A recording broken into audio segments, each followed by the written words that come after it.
ધોરણ 6 શરૂ કરી આજથી. ધોરણ 12 નું પ્રકરણ 6 એનું નામ તો આમ બહુ મોટું છે મિત્રો. નામ કંઈક આ પ્રમાણે છે: તત્વના અલગીકરણ માટે ના સિદ્ધાંતો, પદ્ધતિઓ અને પ્રક્રમો. તત્વના અલગીકરણ માટેના સિદ્ધાંતો અને પ્રક્રમો એવું કંઈક નામ છે. પણ આ પાઠને આપણે ટૂંકમાં કહીશું ધાતુશાસ્ત્ર.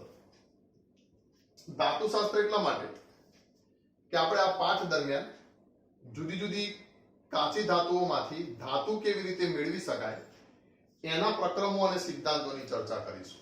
એટલે આ પાઠને આપણે કહી દઈશું ધાતુશાસ્ત્ર. પ્રકરણના શરૂઆતમાં ધાતુઓના ઉત્પાદન માટેની ઐતિહાસિક વિધિઓ જે હતી કે જે ભારતમાં ધાતુઓનું ઉત્પાદન થતું અને એ વિધિઓ વિશે થોડી ચર્ચા કરેલી છે. પણ એ ઐતિહાસિક બાબતો છે. પ્રકરણ જે છે એ મૂળ એના એક બે પાના પછીથી શરૂ થશે. તો આખા પ્રકરણ દરમિયાન આપણે શું ભણીશું એનો એક ચાર્ટ આપણે જોઈ લઈએ. કારણ કે ચાર્ટ જોશો તો તમને ખ્યાલ આવશે કે કયો મુદ્દો કોના અંતર્ગત આવે છે. અને આ બિલકુલ થિયરિકલી ચેપ્ટર છે એટલે તમે એના એમસીક્યુ ના જવાબ તમે સીધા સમજી શકશો. તો અહીંયા પાઠનું નામ આપણે રાખ્યું છે ધાતુશાસ્ત્ર. ધાતુશાસ્ત્રમાં શું કરવાનું? તો ધાતુ મેળવવાનું કામ કરીશું આપણે. અને ધાતુ મેળવવાનું જે કામ જે છે એને શું કહેવાશે? ધાતુ કર્મ વિધિ કહેવાશે. ધાતુ મેળવવાનું કામ જે છે એને શું કહેશું મિત્રો? ધાતુ કર્મ વિધિ. હવે ધ્યાન રાખજો, આ ધાતુ કર્મ વિધિમાં શું કરીશું? તો સૌથી પહેલા કાચી ધાતુ જે હોય, મતલબ માની લો કે મારે લોખંડ મેળવવું છે, અથવા તો હું એમ કહી દઉં કે મારે કોપર મેળવવું છે. તો કોપર પૃથ્વી ઉપર થોડા ઘણા અંશે જ મુક્ત સ્વરૂપમાં મળે છે. બાકી મોટા ભાગનું કોપર જે છે એ મુક્ત સ્વરૂપમાં નથી મળતું મિત્રો. એ જે છે એ એના ખનિજના સ્વરૂપમાં મળે છે. આ મોટા ભાગની ધાતુઓ જે છે એ એના પોતાના ખનિજના સ્વરૂપમાં મળે છે. એવી કોપરની એક ખનિજ છે CuFeH2, જેને આપણે કહેશું કોપર પાયરાઇટ્સ. હવે ધ્યાન રાખજો, મારે આ કોપર મેળવવું છે તો સૌથી પહેલા તો મારે શું કરવું પડે? જે પૃથ્વીનો પોપડો છે એમાં ખોદકામ કરીને અથવા એના જે ખડકો હોય એમાં ખોદકામ કરી અને મારે આ કાચી ધાતુ લઈ આવવી પડે.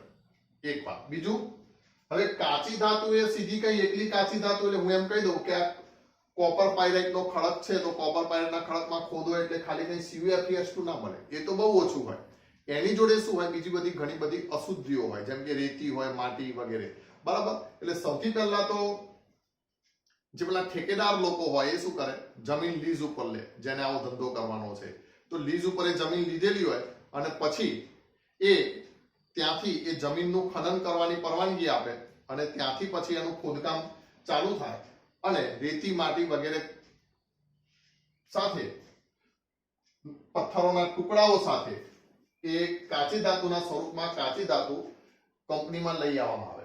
હવે શું કરવામાં આવે? તો જુદા જુદા પ્રકારના પ્લાન્ટ હોય. તેમાં સૌથી પહેલા જે કાચી ધાતુ જે છે એનું ક્રશિંગ કરવામાં આવે મિત્રો. ક્રશિંગ કરવું મતલબ બરડવું. એટલે મતલબ એકદમ પાવડર સ્વરૂપમાં નહીં ફેરવું. મતલબ ક્રશિંગમાં અહીંયા શું કરવામાં આવે કે અહીંયા જે ખડકોના મોટા મોટા ટુકડાઓ જે છે એ મોટા મોટા ટુકડાઓને ક્રશ કરીને નાના ગાંગડાઓમાં ફેરવવામાં આવે. તો ક્રશિંગ કરવું મતલબ મોટા ટુકડાઓને નાના ગાંગડામાં ફેરવવું. બીજી એક વાત કહી દઉં કે આપણ થિયરિકલી પાર્ટ છે ના સીધો આ ચેપ્ટર જે છે તમને નીટ અને જી જેવી કોમ્પિટિટિવ એક્ઝામમાં એના પ્રશ્નો લગભગ બુક આધારિત જ આવે છે.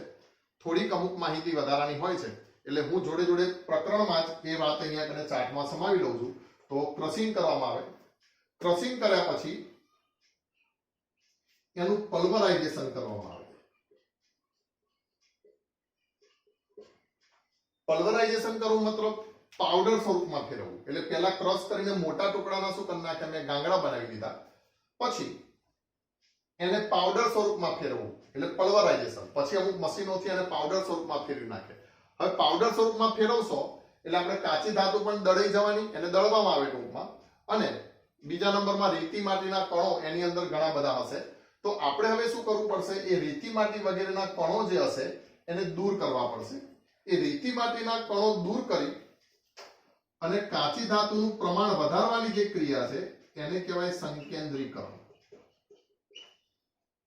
સંકેન્દ્રીકરણ કોને કહેવાય તો કાચી ધાતુઓમાં જે અશુદ્ધિઓ રહેલી છે એ અશુદ્ધિઓને દૂર કરવામાં આવે અને એ અશુદ્ધિઓને દૂર કરીને કાચી ધાતુનું પ્રમાણ વધારવામાં આવે એ ક્રિયાને શું કહેવાય સંકેન્દ્રીકરણ કહેવાય તો અહીંયા સંકેન્દ્રીકરણ માટે મિત્રો જુદી જુદી પદ્ધતિઓનો સમાવેશ થાય છે એમાંની કેટલીક પદ્ધતિઓ અહીંયા લખું છું જેમ કે સંકેન્દ્રીકરણ માટે સૌથી પહેલા આપણે લઈશું જલીય પ્રક્ષાલન આ બધી પદ્ધતિઓ વિશે આપણે સમજીશું પણ ખાલી અહીંયા કને અત્યારે નામ સમજી લો જલીય પ્રક્ષાલન પછી બીજું જોઈશું ચુંબકીય અલગીકરણ ત્રીજું જોઈશું ફીણ પ્લવન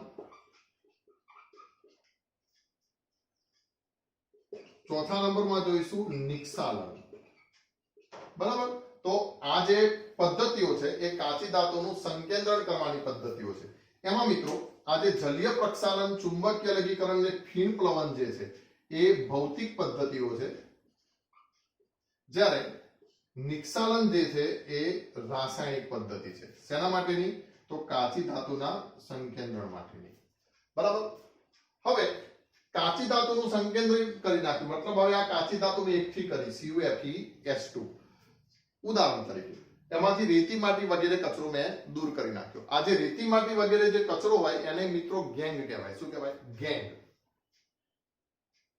ગેંગની વ્યાખ્યા શું પાંચમા શબ્દ ભણીશું પણ છતાંય સમજી લો ગેંગને કહેવાય કાચી ધાતુ સાથે જે અનિચ્છનીય પદાર્થો રહેલા હોય રેતી માટી વગેરે કચરા જેવા અનિચ્છનીય પદાર્થો રહેલા હોય એને શું કહેવાય ગેંગ ખ્યાલ છે અનિચ્છનીય સારા વ્યક્તિઓનું ટોળું હોય તો એને આપણે શું કહીએ છીએ સમાજ પણ પેલા લુખાવાનું ટોળું હોય શું કહીએ ગેંગ અનિચ્છનીય બરાબર એટલે અહીંયા કને આ લોકોએ શબ્દ સમજીને આપ્યો છે ગેંગ તો આ જે ગેંગ જે છે ગેંગને દૂર કરી નાખી અને કાચી ધાતુનું પ્રમાણ વધારી દીધું તો ગેંગ દૂર કરીને કાચી ધાતુનું પ્રમાણ વધારવું એને શું કહેવાય સંકેન્દ્રીકરણ સંકેન્દ્રીકરણની ભૌતિક પદ્ધતિ અને રાસાયણિક પદ્ધતિ ભૌતિક પદ્ધતિમાં જલીય પ્રક્ષાલન પ્રક્ષાલન કરવું એટલે ધોવું ચુંબકીય અલગીકરણ ચુંબકીય ગુણધર્મના આધારે અલગ કરવું અને ફીણ પ્લવન આવી ત્રણ પદ્ધતિ ભૌતિક છે અને નિક્ષાલન રાસાયણિક પદ્ધતિ આપણે જોઈશું હવે સંકેન્દ્રીકરણ કર્યા પછી જો મારો હેતુ શું છે કે કોપર મેળવવું મારે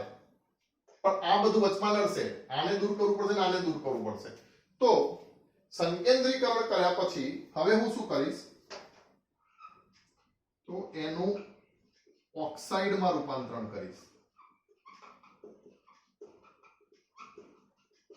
મતલબ આ જે CuFeS2 જે છે એને CuO માં રૂપાંતરિત કરીશ કોપરના ઓક્સાઇડમાં ધ્યાન રાખજો અહીંયા આવી ઈજી વાત નથી કે ચલો CuFeS2 છે ને S કાઢ નાખો Fe કાઢ નાખો એટલે Cu મળી ગયું એમ સીધું નથી થતું આપણે સૌથી પહેલા આને શેમાં રૂપાંતરિત કરવું પડશે ઓક્સાઇડમાં રૂપાંતરિત કરવું પડશે સંકેન્દ્રિત કાચી ધાતુને બરાબર તો ઓક્સાઇડમાં રૂપાંતરણ કરવાની જે પદ્ધતિઓ જે છે એમાં આપણે બે પદ્ધતિ જોઈશું એકને કહીશું ગુંજન અને બીજાને કહીશું કેલ્સિનેશન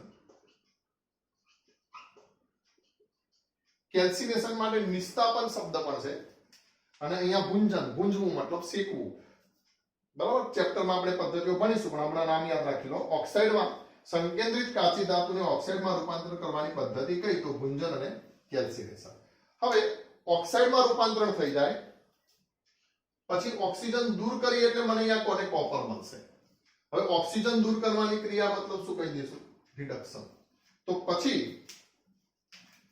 આ જે કાચી ધાતુ છે એનું આપણે કરીશું રિડક્શન બરાબર હવે રિડક્શનના પણ ઘણા બધા પ્રકારો છે એક આપણે કરી શકીએ ઉષ્મીય રિડક્શન બીજા નંબરમાં કરી શકીએ વિદ્યુતીય રિડક્શન એ જ રીતે ત્રીજા નંબરમાં એક રિડક્શન માટેની પદ્ધતિ છે મિત્રો એને કહેશું થર્માઇટ પદ્ધતિ અને એક સ્વયં રિડક્શન. તો આવી રીતે જુદા જુદા પ્રકારના રિડક્શનના આધારે આપણે કાચી ધાતુનું ઓક્સાઇડમાં રૂપાંતર કરીને એનું રિડક્શન કરીશું અને રિડક્શન કરવાથી આપણને મિત્રો અપરિષ્કૃત ધાતુ મળશે.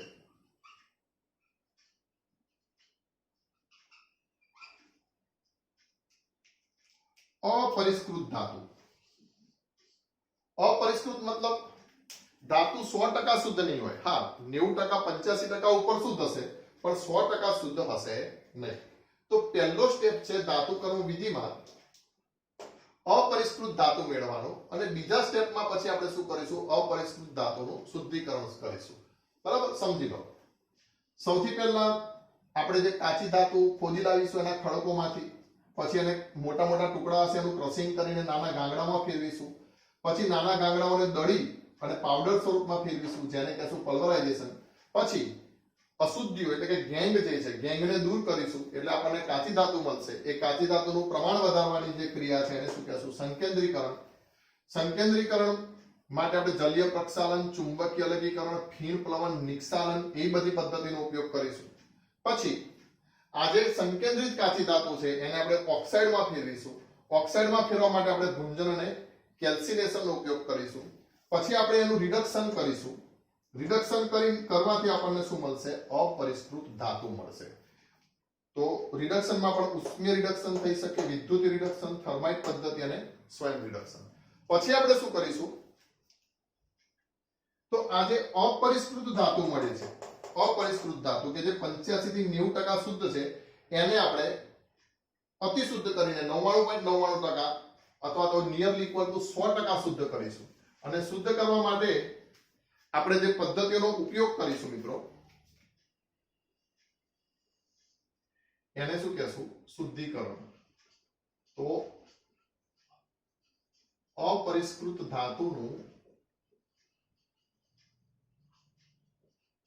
શુદ્ધિકરણ. તો ધ્યાન રાખજો, શુદ્ધિકરણ માટે પણ જુદી જુદી પદ્ધતિઓ છે મિત્રો. તો શુદ્ધિકરણની પદ્ધતિમાં નિસ્યંદન, પછી દ્રવ ગલન, પછી વિદ્યુત વિભાજન. વિદ્યુત વિભાજન પદ્ધતિ પછી આપણે જોઈશું ઝોન શુદ્ધિકરણ,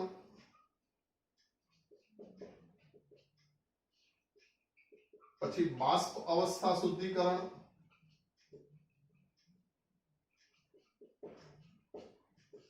અને છેલ્લે ક્રોમેટોગ્રાફિક શુદ્ધિકરણ.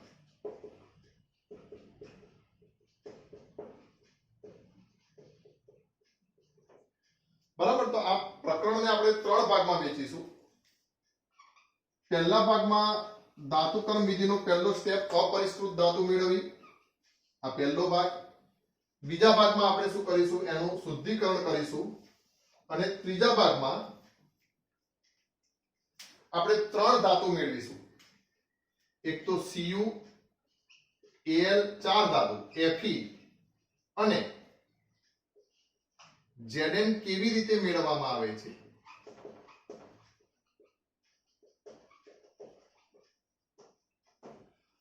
આ બધા ધાતુકર્મ વિધિના સિદ્ધાંતોનો ઉપયોગ કરીને Cu, Al, Fe ને Zn કેવી રીતે મેળવવામાં આવે છે એનું આપણે આખું એન્જિનિયરિંગ જોઈશું. બરાબર, તો આ ધાતુશાસ્ત્ર વાળા પાઠનો આટલો ચાર્ટ છે. આટલી માહિતી આપણે ચેપ્ટરમાં ભણવાની છે. તો સૌથી પહેલા તો તમે આ ચાર્ટ ઉતાર દો બરાબર રીતે.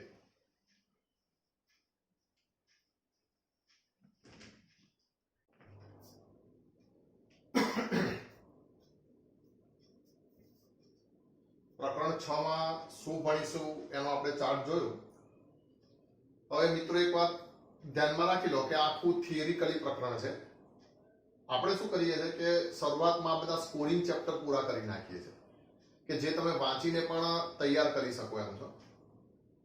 પછી જ્યારે આપણે રૂબરૂ મળીશું ત્યારે જ્યારે શરૂઆત કરીશું ત્યારે બધા જે ન્યુમેરિકલ ચેપ્ટર અને પ્યોર ઓર્ગેનિક કેમિસ્ટ્રીના ચેપ્ટર છે એ આપણે શરૂ કરીશું.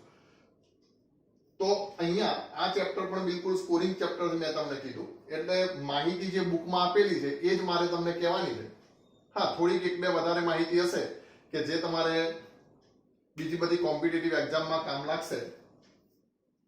તો તમારે ખાલી આ સીધી માહિતી જે હું તમને કહેતો હોય એમસીક્યુ ની જેમ ઉતારતા આવવાની છે, અને હું તમને એમ કહું કે તમે આ ટોપિકમાંથી થિયરી તૈયાર કરજો, એમાંથી તમને થિયરિકલી પ્રશ્ન પૂછાશે તો તમારે એને યાદ રાખી લેવાનું. બાકી આખો પાઠ યાદ રાખવાની જરૂર નથી, સમજજો ખાલી. હું તમને કહીશ, ચોક્કસ કહી દઈશ કે આટલા મુદ્દા એમસીક્યુ ના અને આટલા મુદ્દા થિયરીના. પરીક્ષામાં તમને બોર્ડની પરીક્ષામાં એવી જ રીતે બાયફર્ગેટ કરીને પૂછાશે. તો હવે જુઓ, પાઠની શરૂઆતમાં થોડીક માહિતી અહીંયા અને મુદ્દો નંબર 6.1 કે આપણે પાઠમાં ધાતુ મેળવવાની છે જુદી જુદી ખનિજોમાંથી, તો ધાતુઓના પ્રાપ્તિ સ્થાન એ જે મુદ્દો છે એની ચર્ચા કરીએ. તો મિત્રો, ધાતુઓ જે આપણે ઉપયોગમાં લઈએ છે એ બધી ધાતુઓ મુક્ત સ્વરૂપમાં નથી મળતી. મુક્ત સ્વરૂપમાંથી મારો મતલબ છે સ્વતંત્ર અસ્તિત્વ પૃથ્વીના પોપડામાં ધરાવતી નથી. એ કોઈને કોઈ પ્રકારના સંયોજન સ્વરૂપે, સંયોજિત સ્વરૂપે આપણને જોવા મળે છે. અમુક જ ધાતુ જે મુક્ત સ્વરૂપમાં જોવા મળે છે, તો ધાતુની વાત કરીએ તો એયુ, સોનું જે મુક્ત સ્વરૂપમાં મળે છે, એજી અને થોડા ઘણા પ્રમાણમાં કોપર પણ આપણને પૃથ્વીના પોપડામાં મુક્ત સ્વરૂપમાં મળી આવે છે. અહીંયા પૃથ્વીના પોપડાથી મારો અર્થ છે પૃથ્વીનું જે ઉપલું સ્તર છે, ઉપલા 2-3 સ્તરોની વાત કરીએ તો એને આપણે પૃથ્વીનો પોપડો કહીશું. તો તમે એમસીક્યુ માટે યાદ રહે એવી રીતે મેં તમને આ મુદ્દાઓ સાદી ભાષામાં અહીંયા લખીને આપ્યા છે. તો પહેલા તો તમે એવું યાદ રાખશો કે મુક્ત સ્વરૂપે મળતા તત્વો કયા કયા છે, તો કાર્બન, સલ્ફર, આ બંને અધાતુ છે. કાર્બન અને સલ્ફર અધાતુ મુક્ત સ્વરૂપે મળે છે મિત્રો, મતલબ સંયોજિત સ્વરૂપે પણ હોઈ શકે છે પણ સ્વતંત્ર અસ્તિત્વ પણ ધરાવે છે. જેમ કે આપણને ખબર છે કાર્બનના ઘણા બધા અપર રૂપો છે, જેમ કે હીરો, પછી ગ્રેફાઇટ, એ જે મળે છે આપણને એ કાર્બન એમાં મુક્ત સ્વરૂપે મળી આવે છે. બીજું ગોલ્ડ, એજી, એયુ એટલે કે સિલ્વર અને કોપર, તાંબુ, આ 3 ધાતુ જે છે એ આપણને મુક્ત સ્વરૂપે મળી આવે છે. આ સિવાય બીજા જે તત્વો છે એ મોટે ભાગે સંયોજિત સ્વરૂપમાં હોય છે. બીજા હા, નિષ્ક્રિય વાયુ પણ ખરા. ઉમદા વાયુઓ તો તમે જાણો છો કે ખાસ પ્રક્રિયા કરતા નથી, એટલે બધા જ નિષ્ક્રિય વાયુ જે છે, હિલિયમ, આર્ગોન, ક્રિપ્ટોન, ઝેનોન, એ બધા જે છે, રેડોન, એ બધા કેવી રીતે મુક્ત સ્વરૂપમાં આપણને મળી આવે છે. બાકીના જે તત્વો જે છે મિત્રો એ બધા સંયોજિત સ્વરૂપે મળે છે. અને ખાસ કરીને તમે જુઓ તો ઓક્સાઇડ અને સલ્ફાઇડના સંયોજિત સ્વરૂપે આપણને મળતા હોય છે. કાં તો ઓક્સિજન સાથે સંયોજાયેલા હોય, કાં તો સલ્ફર સાથે પણ સંયોજાયેલા હોય. તો ઓક્સાઇડ અને સલ્ફાઇડ, બીજા તમને ઋણાયનો પણ ખબર છે, જેમ કે સલ્ફેટ હોય, નાઇટ્રેટ હોય, નાઇટ્રાઇટ હોય, તો એવા ઋણાયનો સાથે સંયોજાઈ અને ક્ષારના સ્વરૂપમાં આપણને મળે છે. પછી અહીંયા મેં 4 એવા તત્વો બતાવ્યા છે કે જે સૌથી વધુ પ્રચુરતા ધરાવતા તત્વો છે. પ્રચુરતા મતલબ પૃથ્વીના પોપડામાં જેનું પ્રમાણ સૌથી વધારે છે. કોઈ એમ પૂછે કે પૃથ્વીના પોપડામાં સૌથી વધારેમાં વધારે પ્રમાણમાં મળતું તત્વ કયું છે, તો મિત્રો એ ઓક્સિજન છે. બીજા નંબરમાં કયું તત્વ મળશે? સિલિકોન. ત્રીજા નંબરમાં એલ્યુમિનિયમ. બુકમાં એલ્યુમિનિયમની વાત આપેલી છે કારણ કે આપણે ધાતુશાસ્ત્રની વાત કરીએ છીએ. ઓક્સિજન શું છે? અધાતુ છે. સિલિકોન શું છે? અર્ધધાતુ છે. જ્યારે એલ્યુમિનિયમ ત્રીજા નંબરમાં આવે છે, જે ધાતુ છે. એટલે તમારે એમસીક્યુમાં ખાસ યાદ રાખવાનું. તમને એમ પૂછે કે પૃથ્વીના પોપડામાં ત્રીજા નંબરની સૌથી વધુ પ્રચુરતા ધરાવતું તત્વ કયું, તો ઓક્સિજન. પણ એમ પૂછે કે સૌથી વધુ પ્રચુરતા ધરાવતું ધાતુ તત્વ કયું, તો તમે સીધું શું કહી દેશો? એલ્યુમિનિયમ. એલ્યુમિનિયમનું પ્રમાણ પણ બુકમાં આપેલું છે, 8.3% of W/W. મતલબ ટોટલ પૃથ્વીના પોપડાનું જે વજન છે એમાંથી 8.3% વજન કોનું જોવા મળશે? એની અંદર રહેલા એલ્યુમિનિયમનું જોવા મળશે. અને ચોથા નંબરમાં આયર્ન જે છે એ આપણને પૃથ્વીના પોપડામાં મળી આવે છે. બીજું, એલ્યુમિનિયમ એ અબરખ અને માટી. અબરખ એક પ્રકારની ખનિજ જ છે અને માટી સહિત ઘણા બધા અગ્નિકૃત ખડકોનો મુખ્ય ઘટક છે. તો ઘણા બધા ખડકોમાં મુખ્ય ઘટક તરીકે આપણને શું જોવા મળે છે? એલ્યુમિનિયમ જોવા મળે છે. કેટલાક જેમસ્ટોન એલ્યુમિનાના અશુદ્ધ સ્વરૂપો છે. એલ્યુમિનિયમ જે છે એની એક કાચી ધાતુ છે મિત્રો એલ્યુમિના, એની એક ખનિજ કઈ છે? Alumina, Al2O3. તો જેમસ્ટોન જે આપણને રંગીન પથ્થરો જે મળે છે કે જે મોટે ભાગે બધા પેલા વીંટીમાં ને એમાં જડી અને બધા ઘરેણામાં જડીને એનો ઉપયોગ કરતા હોય છે પહેરવામાં, જેને આપણે દેશી ભાષામાં નંગ કહીએ છીએ. તો આ બધા નંગો જે છે એ કોના એલ્યુમિનાના અશુદ્ધ સ્વરૂપો છે. એમાં આ બે એમસીક્યુ માટે તમે ખાસ યાદ રાખજો, વારે ઘડીએ પૂછાયેલા એમસીક્યુ છે. સેફાયર અથવા તો નીલમ, જેને બુધ ગ્રહ નડતો હોય એ બધા નીલમનું રત્ન પહેરે. તો સેફાયર અથવા તો નીલમ એની અંદર કોબાલ્ટની અશુદ્ધિ હોય છે. કોબાલ્ટ એલ્યુમિનામાં કોબાલ્ટની અશુદ્ધિ, એ કોબાલ્ટની અશુદ્ધિના કારણે એનો રંગ કેવો, એ પ્રકારનો જે લીલાશ પડતો જે છે અથવા ભૂરાશ પડતો રંગ એનો જોવા મળે છે. અથવા તો જેને સૂર્ય નડતો હોય એ લોકો માણેક નો નંગ પહેરતા હોય. તમને કદાચ તો માહિતી આપું તો એ માણેક અથવા તો રૂબી, એ રૂબીનો જે રંગ આછા ગુલાબી ટાઈપ દેખાય છે, કોના કારણે દેખાય છે? ક્રોમિયમના કારણે દેખાય છે. તો રૂબીની અંદર ક્રોમિયમની અશુદ્ધિ હોય, જ્યારે નીલમ કે સેફાયરમાં કોની? કોબાલ્ટની અશુદ્ધિ હોય.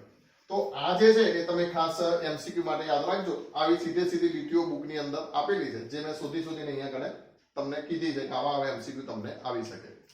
બીજું, હવે પૃથ્વીના પોપડામાં જે અકાર્બનિક સંયોજનો આપણને મળી આવશે, અહીંયા સામાન્ય રીતે અકાર્બનિક સંયોજનો, અહીંયા મેં ખાલી એક શબ્દ સમજૂતી આપેલી છે ખનિજની. તો સામાન્ય રીતે પૃથ્વીના પોપડામાં આપણને જે સંયોજનો મળી આવે છે સામાન્ય રીતે અકાર્બનિક સંયોજનો, જેમ કે સિલિકા હોય, પછી બીજા એલ્યુમિનોસિલિકેટ સ્વરૂપના હોય, પછી બીજા બધા જે ખનિજો, બીજા બધા જે ક્ષાર હોય છે, એ બધા જે ક્ષારો હોય છે, એ બધા જે અકાર્બનિક સંયોજનો અથવા ધાત્વિક ક્ષાર જે છે એને શું કહેવાય મિત્રો? ખનિજ કહેવાય, અથવા એને આપણે શું કહીએ છીએ? મિનરલ્સ. હવે આ ખનિજ તો જે ધાતુ મુક્ત સ્વરૂપમાં નથી મળતી એને એ ધાતુની ખનિજોમાંથી મેળવવામાં આવે છે. એ ખનિજ મતલબ આપણે કોઈ ધાતુ મેળવી છે તો એ ધાતુની ખનિજનું માઇનિંગ કરી અને પછી એ ખનિજ કાઢવામાં આવે, અને એ ખનિજમાંથી પછી ધીમે ધીમે અમુક ચોક્કસ પ્રક્રિયા દ્વારા એ ધાતુને પછી શું કરવામાં આવે? છૂટી પાડવામાં આવે. પણ અહીંયા મારે તમને બે શબ્દનો ભેદ સમજાવવો છે. એક શબ્દ છે ખનિજ અને બીજી છે કાચી ધાતુ. કાચી ધાતુ માટે બીજો બે શબ્દો યાદ રાખી લો, અયસ્ક, અને ઇંગ્લિશમાં એને કહેવાય ઓર. કાચી ધાતુ માટે બીજું શું કહેશું? અયસ્ક. આ બંને ગુજરાતી શબ્દો છે, પણ ઇંગ્લિશમાં એને શું કહેશું? ઓર. તો ખનિજ અને કાચી ધાતુમાં શું ફરક? તો સહેજ સમજી લો. ખનિજ, એક વાક્ય યાદ રાખજો, દરેક કાચી ધાતુ એ તો ખનિજ હોય જ મિત્રો, દરેક કાચી ધાતુ એ તો ખનિજ હોય જ, પણ દરેક ખનિજ કાચી ધાતુ હોતી નથી. વાક્ય ખાસ યાદ રાખજો. હા, લોજિકલ સેન્ટેન્સ છે. દરેક કાચી ધાતુ એ ખનિજ હોય જ, પણ દરેક ખનિજ કાચી ધાતુ હોતી નથી. મતલબ હું એમ કહી દઉં કે એલ્યુમિનિયમની અહીંયા કરું બે ખનિજ લખું છું, જો ધ્યાન રાખજો. એક લખું છું Na3Al_F6, આ એલ્યુમિનિયમની એક ખનિજ છે, આને કહેવાય મિત્રો ક્રાયોલાઇટ. અને બીજી એક ખનિજ લખું છું Al2O3 આને કહેવાય મિત્રો બોક્સાઇટ. ધ્યાન રાખજો, આખો અર્થ હો સમજજો, આ વિશેષ અર્થ છે આનો. ખનિજ અને કાચી ધાતુમાં શું ફરક? આ બંનેમાંથી એલ્યુમિનિયમ તો મને મળે જ, આ બંનેમાંથી એલ્યુમિનિયમ તો મને મળે જ, પણ જો ક્રાયોલાઇટમાંથી એલ્યુમિનિયમ મેળવવા જાઉં તો મને મોંઘું પડી જાય. પણ હા, બોક્સાઇટમાંથી જો હું એલ્યુમિનિયમ મેળવવા જઈશ તો મને વ્યાપારિક ધોરણે સસ્તું પડશે. મતલબ તમે સારા એવા પ્રમાણમાં બોક્સાઇટમાંથી શું કરી શકો છો? એલ્યુમિનિયમ મેળવી શકો છો. તમને કદાચ ખ્યાલ હોય 10મા ધોરણમાં તમારે ધાતુશાસ્ત્ર વાળો પાઠ આવતો જ, એમાં તમે બીયર પદ્ધતિ અને હોલ હેરોલ્ડ પદ્ધતિ એ બે પદ્ધતિઓ ભણતા. એમાં હોલ હેરોલ્ડ પદ્ધતિ એ એલ્યુમિનામાંથી એલ્યુમિનિયમ ધાતુ જે છે, આ જે બોક્સાઇટ છે એનું શુદ્ધિકરણ કરવાનું, એનાથી એલ્યુમિના મળે, એ બીયર પદ્ધતિ. અને એ જે એલ્યુમિનામાંથી પછી આપણે એલ્યુમિનિયમનું નિષ્કર્ષણ કરતા, મતલબ એલ્યુમિનિયમ તારવતા, એ બીયર પદ્ધતિ.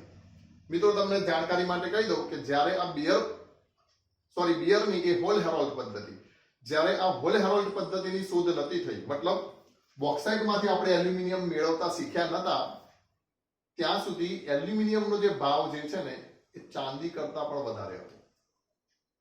આ બિલકુલ સાચી વાત છે. તમને એમ થાય ચાંદી તો પૃથ્વીના પોપડામાં બિલકુલ ઓછા સ્વરૂપમાં મળતી, પણ મળી જતી. એલ્યુમિનિયમ હતું ઘણું બધું, પણ આપણે એને તારવતા શીખ્યા નતા. તો એલ્યુમિનિયમનો ભાવ ચાંદી કરતા પણ વધારે હતો. પછી જ્યારે હોલ હેરોલ્ડ પદ્ધતિ દ્વારા એલ્યુમિનિયમ આપણને મળવા લાગ્યું શેની અંદરથી બોક્સાઇટમાંથી, ત્યારે એના ભાવ મતલબ એ આપણને કેવું સસ્તું પછી આપણને એલ્યુમિનિયમ મળવા લાગ્યું. તો અહીંયા કને ખાસ ધ્યાન રાખજો, આ બંને એલ્યુમિનિયમની ખનિજ તો કહેવાય જ, પણ મારે જો નફો મેળવવો હોય વ્યાપારિક ધોરણે તો હું એલ્યુમિનિયમ શેમાંથી મેળવવાનું પસંદ કરીશ? તો બોક્સાઇટમાંથી. તો બોક્સાઇટ જે છે ને એ કાચી ધાતુ કહેવાશે, પણ ક્રાયોલાઇટને કાચી ધાતુ નહીં કહેવાય. બંને ખનિજ તો છે જ, બોક્સાઇટ ખનિજ પણ છે ને બોક્સાઇટ કાચી ધાતુ એ છે, પણ ક્રાયોલાઇટ માત્ર ખનિજ છે, એ કાચી ધાતુ નથી. ધ્યાન રાખજો. એટલે અહીંયા મેં અહીંયા એક વ્યાખ્યા લખી છે કે જે ખનિજમાં વ્યાપારિક હેતુ સિદ્ધ થાય તેટલી હદે, આ ખાસ યાદ રાખજો, જે ખનિજમાં વ્યાપારિક હેતુ સિદ્ધ થાય તેટલી હદે ધાતુ મેળવી શકાતી હોય તે ખનિજને તે ધાતુની કાચી ધાતુ કહે છે. ફરીથી, જે ખનિજમાં વ્યાપારિક હેતુ સિદ્ધ થાય તેટલી હદે ધાતુ મેળવી શકાતી હોય તે ખનિજને તે ધાતુની કાચી ધાતુ કહે છે. ખબર પડી? મતલબ આમાંથી એલ્યુમિનિયમ મળે એવું નહીં, પણ એલ્યુમિનિયમ આપણે એટલું ઓછું પ્રમાણ મળે એલ્યુમિનિયમનું કે પેલું દેશી ભાષામાં કહેવત છે ને, ઘાટ કરતા ગળોમણ વધી જાય, એવું થઈ જાય એવું કે એના કરતા તો એ મેળવવાનો ખર્ચો વધી જાય. એલ્યુમિનિયમ જેટલા વેચી એના કરતા તો મેળવવા માટે જે ખર્ચો થાય કંપનીઓને એ મોંઘો પડે. એટલે એ શેમાંથી મેળવાય? બોક્સાઇટમાંથી. તો ખાસ યાદ રાખજો, દરેક કાચી ધાતુ એ તો ખનિજ છે જ, પણ દરેક ખનિજ કાચી ધાતુ હોતી નથી. નોટમાં વાક્ય લખવું એટલે લખી દેજો, દરેક કાચી ધાતુ તો ખનિજ છે જ, પણ દરેક ખનિજ કાચી ધાતુ હોતી નથી. બીજું, હવે આપણા પાઠમાં આપણે શું કરવાનું છે? તો આ બધા પ્રસ્તાવનાના જ મુદ્દાઓ છે. તો આપણા પાઠમાં બસ આ જે કાચી ધાતુ જે છે એમાંથી પેલા તો ખનન કરીને આ કાચી ધાતુ લેતા આવશું, માઇનિંગ કરીને, અને એમાંથી જુદી જુદી પદ્ધતિઓ અને જુદા જુદા રાસાયણિક સિદ્ધાંતોનો ઉપયોગ કરી આપણે ધાતુનું નિષ્કર્ષણ કરીશું. અને આ રીતે ધાતુનું નિષ્કર્ષણ કરવાની જે વિધિ છે એને શું કહેવાશે? ધાતુ કર્મ વિધિ. બરાબર? ધાતુ મેળવવાનું કર્મ કરવું અને એની વિધિ એટલે શું કહેવાશે? ધાતુ કર્મ વિધિ. ધાતુ કર્મ વિધિનો મેં આખો ચાર્ટ તમને ચેપ્ટરના શરૂઆતમાં બતાવી દીધો, પણ એના મુખ્ય 3 મુદ્દા આટલા છે. મેં કીધું ચાર્ટને 3 ભાગમાં વહેંચીશું. તો કયા 3 ભાગમાં? તો જે અયસ્કનું શું કરીશું? પહેલા સંકેન્દ્રીકરણ, સંકેન્દ્રિત અયસ્કમાંથી ધાતુનું અલગન, અને પછી ધાતુનું શુદ્ધિકરણ. બરાબર? મતલબ જે કાચી ધાતુ જે છે એ કાચી ધાતુમાં જે અનિચ્છનીય પદાર્થો જે છે એ અનિચ્છનીય પદાર્થો માટે શું શબ્દ વાપર્યો તો આપણે? ગેંગ. બરાબર? આ ખાસ યાદ રાખજો, કાચી ધાતુમાં રહેલા અનિચ્છનીય પદાર્થોને ગેંગ કહે છે. તમને ઉદાહરણ આપ્યું ને કે સારા વ્યક્તિઓનું ટોળું હોય તેને આપણે સમાજ કહીએ છીએ, પણ લુખાઓના ટોળાને શું કહેવાય? ગેંગ. તો અહીંયા એક કચરો છે, લુખાઓનું ટોળું છે, એટલે માટે આ લોકોએ શબ્દ સમજી વિચારીને આપ્યો છે કે એને આપણે શું કહીએ છીએ? ગેંગ કહીએ છીએ. તો કાચી ધાતુમાંથી ગેંગ દૂર કરવાનું એટલે અયસ્ક અથવા તો કાચી ધાતુનું શું કરવાનું? સંકેન્દ્રીકરણ કરવાનું. પછી જે સંકેન્દ્રિત અયસ્ક હોય, જેમ કે આનું સંકેન્દ્રિત કરી નાખ્યું, પછી સંકેન્દ્રિત અયસ્કમાંથી એલ્યુમિનિયમ છૂટું પાડવાનું, એટલે સંકેન્દ્રિત અયસ્કમાંથી ધાતુનું અલગીકરણ કરવાનું. અને પછી એ જે ધાતુ મળી હશે એવી ધાતુને કહેવાય અપરિષ્કૃત ધાતુ. મતલબ એની અંદર શું હશે? થોડા ઘણા પ્રમાણમાં અશુદ્ધિઓ હશે. એ જે અપરિષ્કૃત ધાતુ છે એ ધાતુનું પછી શું કરીશું? શુદ્ધિકરણ કરીશું. બરાબર? તો આવી રીતે આપણો પાઠ આગળ જશે. પછી આપણે પાઠના પહેલા મુદ્દામાં મુદ્દો તો શરૂ થઈ ગયો છે, પણ પછી વિધિસર કેવી રીતે આપણે ધાતુ મેળવીશું એની આપણે હવે સ્ટેપ બાય સ્ટેપ પછી ચર્ચા કરીશું.